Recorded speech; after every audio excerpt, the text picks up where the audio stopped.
Id-Deputat Prim Ministru u Ministru għall-Affarijiet Barranin Ian Borg afferma l-impenn ta' Malta li tkompli ssaħħaħ ir-relazzjonijiet kummerċjali, diplomatiċi u politiċi tagħha mar-reġjuni tal-Golf Qarbi li huma meqjusa bħala sieħba strateġiċi ewlenin għall-pajjiż u għall-Unjoni Ewropea. Waqt forum dwar ir-relazzjonijiet bejn Malta, l-Ewropa u r-reġjuni tal-Golf Qarbi, il-Ministru Borg saħaq fuq l-irwol ċentrali ta' Malta bħala pont bejn l-Ewropa u l-pajjiżi Arab ibbażat fuq valuri ta' dialogu, paċi u rispett reċiproku. U spjega li l-istorja diplomatika ta' Malta flimkien mal-pożizzjoni strateġika tagħha fil-qalba tal-Mediterran tpoġġiha f'pożizzjoni ideali biex tippromovi l-kooperazzjoni bejn iż-żewġ reġjuni. Il-Ministru enfasizza li l-kummerċ u l-investiment bejn Malta u l-pajjiżi tal-Golf qed ikomplu jiżdiedu b'mod sostanzjali b'opportunitajiet ġodda f'setturi bħall-finanzi, it-teknoloġija diġitali, it-turiżmu, is-saħħa u l-enerġija rinnovabbli.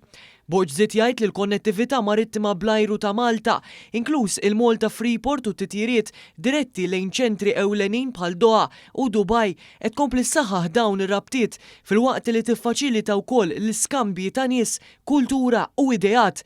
Il-Ministru temm billi sostna li reġjuni tal-Golf Qarbi huma sħab naturali għal futur ekonomiku u diplomatiku ta' Malta u li jservu bħala pjattaforma biex jissaħħu l-fiduċja, il-kollaborazzjoni u l-prosperità bejn il-popli.